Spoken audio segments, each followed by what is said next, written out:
Chaque jour, Charles et Carole vous présentent la leçon de l'école du sabbat.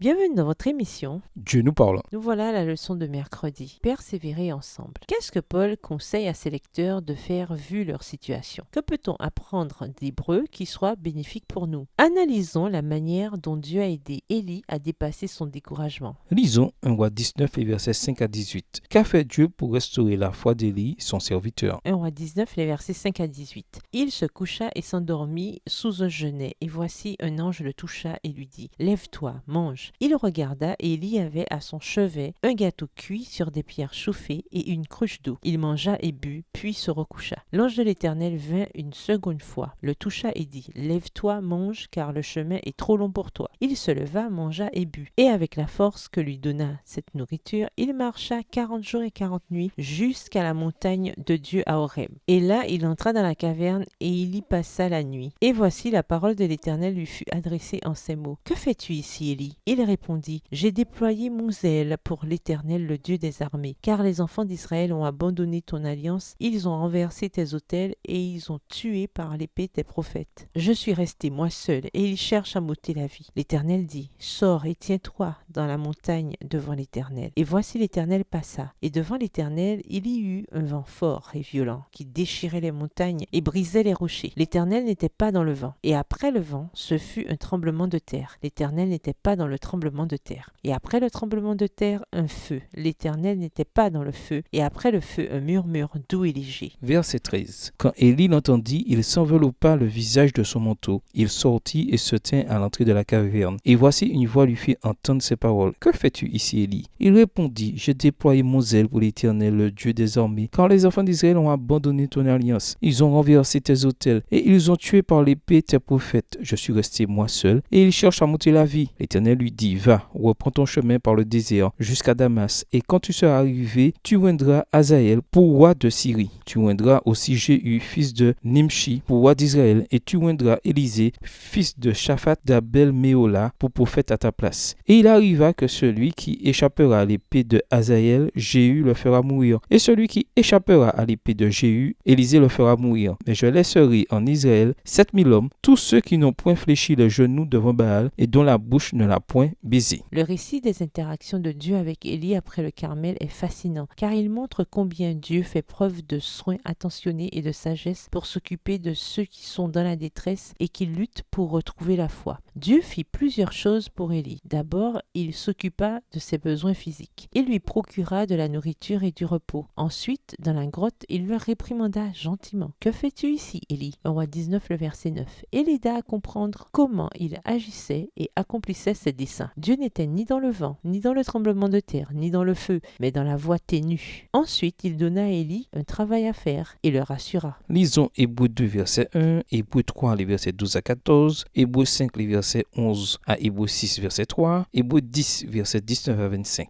Qu'est-ce que Paul conseille aux croyants de faire? Hébreux 2, le verset 1, c'est pourquoi nous devons d'autant plus nous attacher aux choses que nous avons entendues, de peur que nous ne soyons emportés loin d'elles. Hébreux 3, les versets 12 à 14. Prenez garde, frères, que quelqu'un de vous n'ait un cœur mauvais et incrédule au point de se détourner du Dieu vivant. Mais exhortez-vous les uns les autres chaque jour, aussi longtemps qu'on peut dire aujourd'hui, afin qu'aucun de vous ne s'endurcisse par la séduction du péché. Car nous sommes devenus participants de Christ, pourvu que nous retenions fermement jusqu'à la fin l'assurance que nous avions au commencement. Hébreux 5, le verset 11 à Hébreux 6, le verset 3. Nous avons beaucoup à dire là-dessus et des choses difficiles à expliquer parce que vous êtes devenus lents à comprendre. Vous, en effet, qui depuis longtemps devriez être des maîtres, vous avez encore besoin qu'on vous enseigne les premiers rudiments des oracles de Dieu. Vous en êtes venus à avoir besoin de lait et non d'une nourriture solide. Or, quiconque en est au lait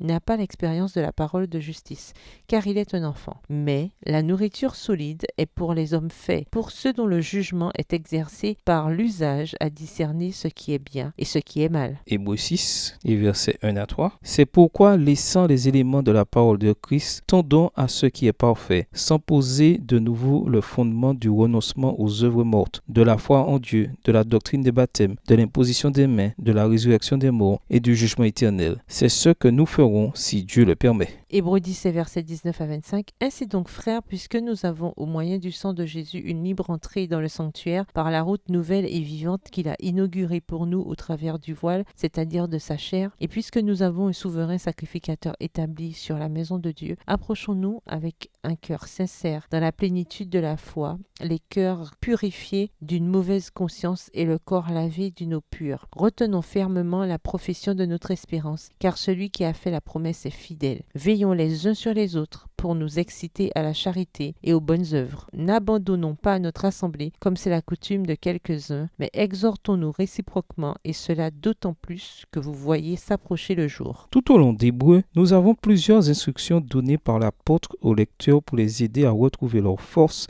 et leur foi d'origine. L'auteur insiste notamment pour dire qu'ils doivent s'occuper des besoins physiques de leurs frères chrétiens. Il indique qu'ils doivent pratiquer l'hospitalité et visiter davantage ceux qui sont en prison, ce qui impliquait de répondre à leurs besoins. L'apôtre exhorte les lecteurs à être généreux en gardant à l'esprit que Dieu ne les abandonnera pas. Hébreux 13, versets 1 à 6. Paul les réprimande et les encourage également. Il les met en garde contre le fait d'aller à la dérive. Hébreux 2, verset 1. Et d'avoir un cœur mauvais qui manque de foi. Hébreux 3, verset 12. Et il les encourage à grandir dans leur compréhension de la foi. Hébreux 5, verset 11 à Hébreux 6, verset 3. Il note également l'importance d'assister régulièrement aux rencontres de l'Église. Hébreux 10, verset 25. En résumé, il leur conseille de persévérer ensemble, de s'encourager mutuellement et de semer l'amour et les bonnes œuvres. Mais il élève également Jésus et son ministère dans le sanctuaire céleste en leur nom. Hébreux 1, les versets 1 et 2, Hébreux 12, les versets 1 à 4. Au revoir. Et à demain si Dieu veut.